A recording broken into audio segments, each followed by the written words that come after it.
Good morning, guys. Today is Friday, June 28th, 2013.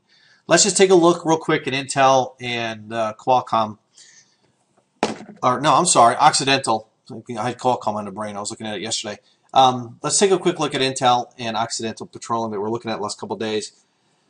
Remember, we were getting, you could have gotten long in here off the 38% fibs.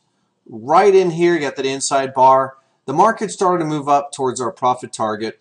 You see yesterday, even the mini S&P kind of started to pick up, and then it just kind of started to chop sideways yesterday. So, we could be topping out here on a longer time frame, and that might be why we're getting this, we're not getting a follow through that we're looking for. So in any case, you should have a tight stop on this if you are long in here, right in here.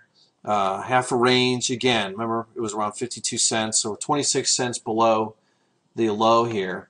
So just above what, 39, 29, 19, about 23.15 was the stop, 23.14, somewhere right in there. So you get your stop just sitting right in here, low risk, with an entry right in there at that 38. So you're only risking about 50 cents actually on this, one full bar, daily bar. So again, target just below that 50% mark, and then your P2 if it does follow through. So market's pulling back in here. Again, got a tight stop on this. That you're not doing anything with it yet. We didn't have any pattern in here or anything like that to move it up with. And then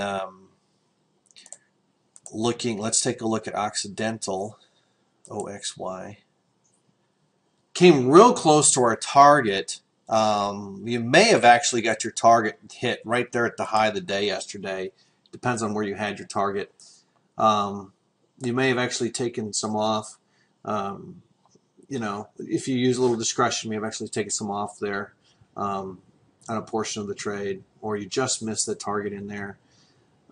That happens. That's the reality of trading. Sometimes you just miss the target, the market pulls back. The higher time frame, the trend is up. This is longer term support. You don't want to crowd the market, so just keep your stop back. Again, your ATR is at $1.86 down in here. So was that where we're looking at like 92 cents or 90 cents below this low here. So 87.51, you've got your stop right around 86.60. Okay, just below that lower moving average there, right around 86.60. So what you can do, if you get a pattern in here, maybe bring a portion of the stop up. I like to stagger stops. If I get a pattern or anything like that, I'll bring the stop up on a portion of the trade. And it just to mitigate or first and foremost, capital preservation is first and foremost. So I'm always thinking capital preservation, but at the same time, I don't want to crowd the market too much. So, all right, so we'll just keep our eye on that. And a couple other trades I wanted to look at, you guys, that are potentially in a downtrend here. We've got AT&T. You've actually, if this market pulls back in here, you could actually look to get short. It's not too late if you want to scale in with a smaller position size. You can get in right now at the market, today, right around this 35.40 level. Let me draw my fibs up on here. I'm going to go fibs off the high here. Down in here, we've got the trend officially changed to down. Market pulled back. This was a short last week, or 2 weeks ago, last week, beginning of last week. And now the market's pulled back. You could get short in here if the market pulls back. You could have been short off the open or even yesterday. I missed this yesterday. Caught it today. But that's okay. There's another trade setting up too that I want to go over. But technically, anywhere in here, any day, anytime yesterday would have been fine to get short. You could get short if this market pulls back a little bit, or like I said, you could take and start to get short now on a portion of the trade. Obviously, you want most of your position, to be short in around this area, in and around just under $36, maybe around $35.80 or so. That's where you want the majority of your position, because obviously, I mean, that would give you a better entry price as well. But you could look to scale in, and you could actually get short now and then scale in if the market does pull back a little bit more. Your stop on the trade, here's your 62%. You want to place your stop, half a range, at 63 cents. So about 32 cents above the 37. It looks like 37.15. So 37.47, right around 37.50 for your stop. Okay, and obviously you could scale in too. If here, it depends on how much size you want to put on the trade. You can look to scale in at different levels of resistance in here. Obviously, here's your first level of resistance right in here. Okay, if you scale in now, you'd be scaling at the lower edge. So you want to take a smaller position in here and then scale in if the market continues to pull back, and then place your stop in here. Okay, and then profit target, same thing. Same thing we did on Occidental and Intel. Go 50% from this new low back to your entry price, your average price, or the pivot high in there. I like to use the pivot high. So let's take a look at Dominion Resources. This is actually setting up. You could probably get short in here at the end of the day today. You've got a bearish outside vertical bar right in here, right at support. Okay, you got new lows. Market's pulled back to resistance. Let's draw the fibs up on there.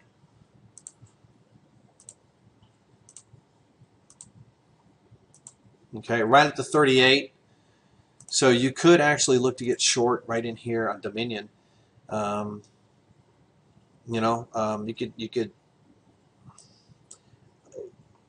at the close of today, if this closes a bearish outside, you look to get short. More aggressive traders, you can get short right around in this area right now, and then look to scale in right on that 50% fibs. Place your stop above the 62. Your average range is right at $1. So 50 cents above your 62 here, 59.25 would pretty much be your stop up in here. And then targets, just same targets. The whole idea in trading is you want everything the same. So by applying the ATR, that keeps it universal. That allows you to play to trade the same criteria on different markets. So, and one more. Let's take a look at. I got Walmart written down for some reason. Let's look at Walmart. Okay, yeah, Walmart's setting up. You could get short Walmart right now too. It's pulling back. You got a potential downtrend in here on Walmart that's just starting. Market's pulled back between 38 and 50. Yesterday was a great short if you got in yesterday. If not, it's not too late. You can still get short in here because we have not hit the target. So if the market's still trading, the thing with swing trading, if the market's still trading up at resistance and it's just testing it, and you think you may have missed a trade, well, if the market sometimes it wiggles around up there, and if it hasn't hit the target yet, the trade's still valid. If it's still trading in that area, even if it breaks down and pops right back up, the trade's still valid. So as long as it hasn't hit that target, and it's still a valid trade. So you could look to short it in here. Okay. And half a range on Walmart is right around at $1, just a little bit more than $1. So we can go like 52 cents. And you've got an active high right here. You've got the 62 right there. Okay, but you got the 50%, you got the moving averages. Guys, I would just use this active high to base it off of and go 52 cents above that for your stop. So you're going to go 52 cents above that active high for your stop. Okay? And let me just go over, I wanted to show you guys just a couple things real quick with respect to the E-mini futures. Whoops, wrong one. Sorry about that. Okay, so I don't know if you've considered applying multiple time frame analysis, but what I like to do, and we implement this in the trading room, we look at a 30-minute chart for a higher time frame to use as an anchor chart to determine a higher time frame trend, and we will trade we will trade more aggressively in the direction of the higher time frame trend. When the smaller time frame trend and the higher time frame trend are lined up, we'll trade more aggressively. When they're not lined up and when they're in divergence with each other, we actually trade more conservatively and we look for quick profits, because typically what happens is if the immediate time frame trend looks like it's selling off, it might be just pulling back into support off the higher time frame trend, and that's where you get those V bottoms type situations. We kind of have that going on now. See how we're in a higher time frame trend?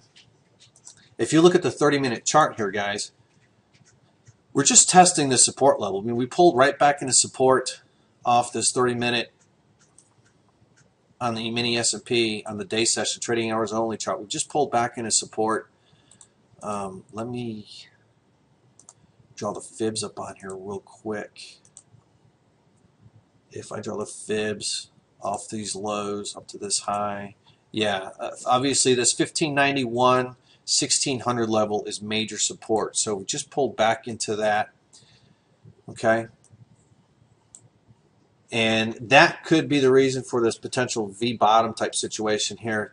So just keep that in mind when you're trading. When the higher time frame is up and is pulled back into support, and your 3-minute chart looks like it's going to zero, watch for those potential V bottoms in there when when the market's just pulling back into support and an uptrend on the higher time frame, and vice versa. Sometimes you'll have the higher time frame in a downtrend, and the 3-minute chart looks like it's going to the moon, and it just pulls right up into resistance and then hits a brick wall, and then you get those V-top situations. So the other thing I like to do real quick, and I'll wrap this up today, is in the mornings I look to look at all three charts: the 30-minute trading hours only chart, the 3-minute trading hours only chart, as Todd does, and I like to look at the continuous as well, the 24-hour. We can see pre-market data. And what I like to do is I like to use this to kind of stack the odds in my favor. So like right in here, this 30-minute chart is in an uptrend, okay? This 3-minute chart is in a downtrend, okay? And the day session 3-minute chart is in a downtrend, okay? So I don't have all three charts lined up. I've got the smaller time frames pointing down, and I've got the higher time frame pointing up.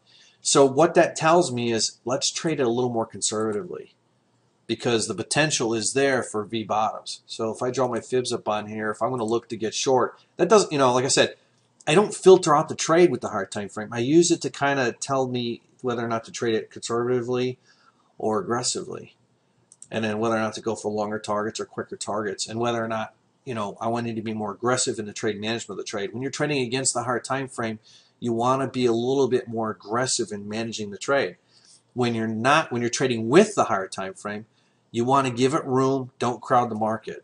Okay? So I hope that helps, and we'll see you guys next week. Y'all have a great weekend. Bye for now.